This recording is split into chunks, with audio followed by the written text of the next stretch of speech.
أعوذ بالله من الشيطان الرجيم بسم الله الرحمن الرحيم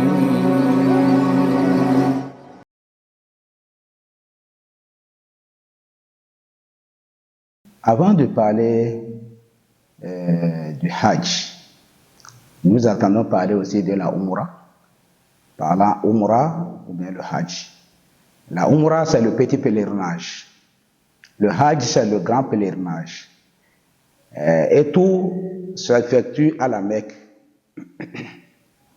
La Umrah, la différence entre la Umrah et le Hajj, qu'on appelle le pèlerinage, le grand pèlerinage, la Umrah a 3 piliers principaux. Vous voyez, les actes obligatoires de la Umrah, il faut intentionner. Là, on se sacralise. Ça fait 1. Le deuxième, vous faites le tour de la Kaaba 7 fois. Le troisième, vous faites les va-et-vient, la marche entre Safa et Marwa, les 2 mots. Ça fait les 3 choses. Et maintenant, vous coupez les cheveux, ou bien vous rasez. Vous avez fini comme ça la Umrah. Tandis que le Hajj, ces 3-là sont pris en compte. Donc, vous intentionnez, vous faites le stationnement à la surface de Arafat. Là-bas, là, il y a le mont Arafat, ça fait 2. Vous venez, vous faites le tawaf du Hajj 7 fois et vous faites les va-et-vient entre le mont Safa et Marwa 7 fois. Donc, voilà, le Hajj est composé de 4 piliers obligatoires, tandis que la Umrah, c'est 3.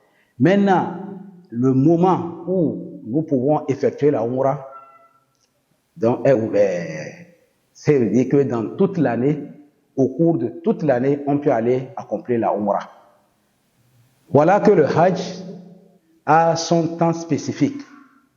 Dans l'année, le Hajj s'effectue dans le 12e mois, de l'année lunaire, qu'on appelle Dhul Hijjah. Et cela, ça commence du 8e jour. Le 8e jour de ce mois-là, qu'on appelle Yom Tarwiyah.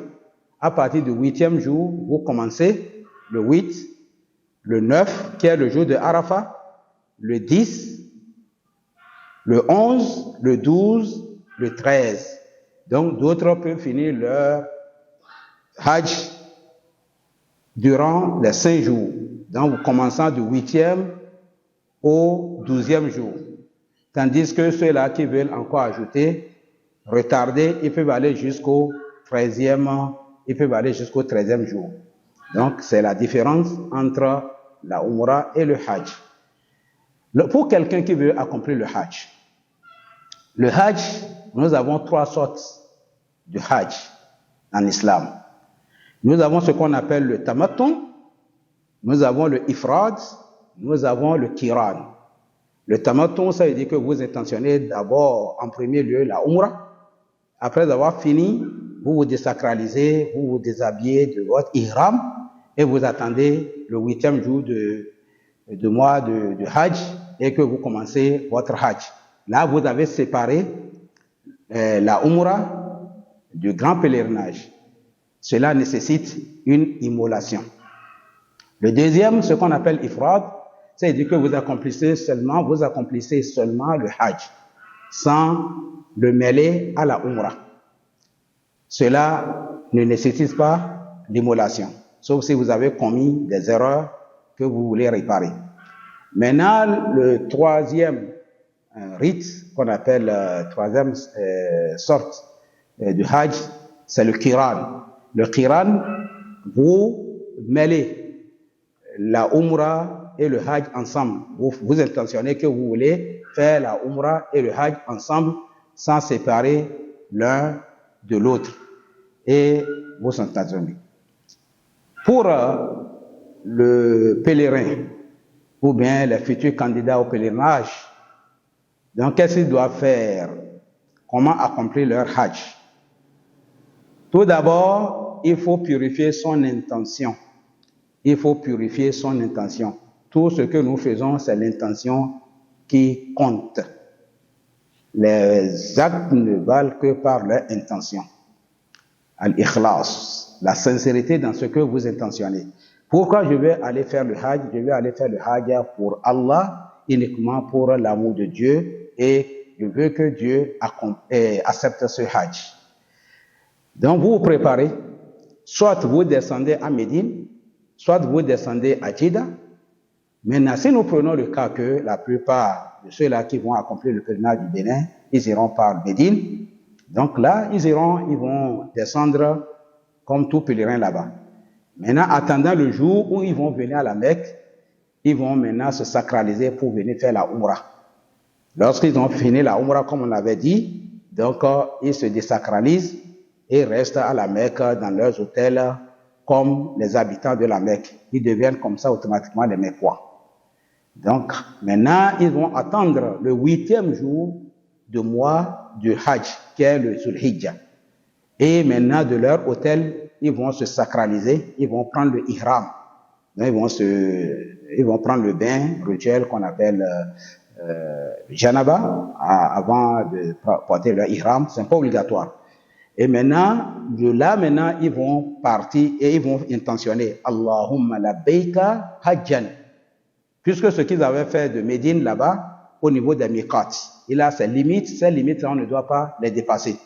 Donc, on prend l'intention avant ou bien au niveau de ces limites-là. Là, ils vont intentionner Umrah. Allahumma labbaika umratan, et ils vont en même temps enchaîner avec le talbiya. Le talbiya, c'est ça, labbaik Allahumma labbaik, labbaik la sharika laka labbaik, innal hamda wan ni'mata laka wal mulk la sharika lak. C'est ça, ils vont faire jusqu'à arriver à la Mecque. Arriver à la Mecque, ils vont déposer leurs effets et prendre la voie de la mosquée sacrée d'Allah, la Kaaba. C'est là-bas, ils iront faire le tawaf 7 fois. Après le tawaf 7 fois, ils iront faire le Safa et Marwa 7 fois. Ils ont fini la Umrah comme ça. Et ce voyez, ils vont se désacraliser et ils vont mener leur vie normalement, naturellement à la Mecque. Le 8e jour, ils vont prendre l'intention du Hajj. Ce qu'ils ont fait là, c'est la Umrah. Le 8e jour, ils vont prendre l'intention Allahumma labbaika hajjan. Et ils vont porter leur ihram. Pour les hommes, c'est les 2 pagnes. Ils vont enrouler un en bas de leur hanche qui va cacher leur nudité sans porter aucune chose cousue. Ça veut dire que je veux parler ici de leur slip caleçon, on ne porte rien qui est cousu. Donc, c'est seulement le pagne là que vous enroulez, c'est pour les hommes. Et maintenant, ils prennent le 2e pagne, ils vont se couvrir le corps avec. Et ils vont intentionner le Hajj. De là, maintenant, ils vont quitter les bus, vont les prendre pour aller à Mina. À Mina, ils vont rester là-bas, là où ils vont séjourner, ils vont faire leurs prières quotidiennes. Mais il faut noter que ces prières-là, on les fait 2-2, parce que vous êtes en voyage. Mais séparés, vous faites chaque prière à son heure indiquée. Et maintenant, le lendemain, ou bien à partir de la nuit, vous allez remarquer qu'ils vont penser pas convoyer les pèlerins jusqu'à Arafat. Arafat, c'est ça même qui est même le pèlerinage, même comme le prophète l'a dit. Al-Hajju Arafat. Donc, si vous ratez le Arafat, vous avez raté le Hajj comme ça. Le 9e jour, tous les pèlerins du monde entier vont se réunir là-bas. Ils vont se stationner là-bas et ils vont prier, ils vont demander le pardon d'Allah subhanahu wa ta'ala, à Allah de les absoudre. Et tout cela jusqu'à l'heure de Zuhur. Là, ils vont faire le Zuhur ensemble, deux avec Asr, mêlés. Et après Maghrib, là-bas, ils vont rester là-bas jusqu'à Maghrib. Après Maghrib, maintenant, ils vont quitter Arafat pour venir à Muzdalifa. Là-bas, ils vont dormir là-bas. Quand le pèlerin arrive à Muzdalifa, en même temps, il va prier Maghrib 3, Ishaï 2. Ils vont coucher, passer la nuit là-bas jusqu'à l'aube. Maintenant, c'est là-bas ils vont faire la prière de l'aube. C'est le 10e jour, ça. Le 10e jour, en quittant Muzdalifa, ils vont prendre 7 pierres, petites pierres, comme graines de maïs. Ils vont ramasser 7 pierres chacune, chacun des pèlerins ou bien pèlerines. Et maintenant, ils vont se diriger à Mina. Arrivés dans leur tente, ils vont déposer leurs effets et continuer pour aller au lieu de lapidation. Le 10e jour, ils vont lapider seulement en un seul lieu. Donc le dernier, qu'on appelle le grand, au niveau du grand stationnement. Donc ils vont laisser le premier, le deuxième, le troisième, ils vont lapider là-bas 7 fois. Bismillah, Allahu Akbar, Allahu Akbar, Allahu Akbar, ils vont finir. Maintenant, ils reviennent à Mina pour venir se désacraliser. Ils vont se raser ou bien les raser. Tout ce qui est interdit là, ça devient maintenant permis, qui est le rasage seulement. Mais là-bas, même si vous êtes avec votre femme, vous ne tenez pas de rapport intime. C'est interdit. En ce moment-là, vous n'avez pas encore fini tous les rites du pèlerinage. Ou bien, le pèlerin se dirige pour aller à la Mecque. Il a le choix pour aller faire son tawaf du Hajj, qu'on appelle tawaf l'ifada, 7 fois.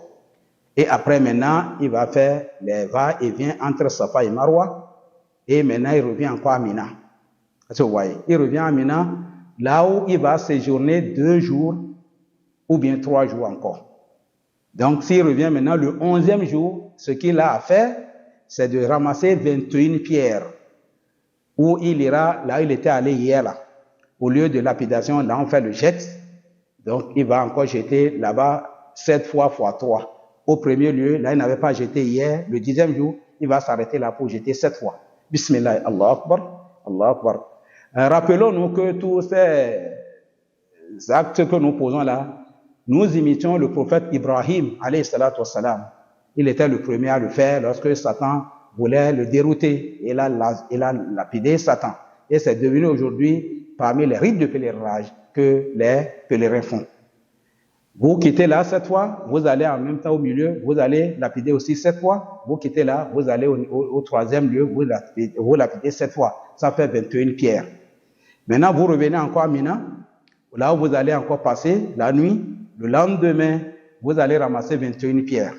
Le 12e jour, vous allez faire encore la même chose.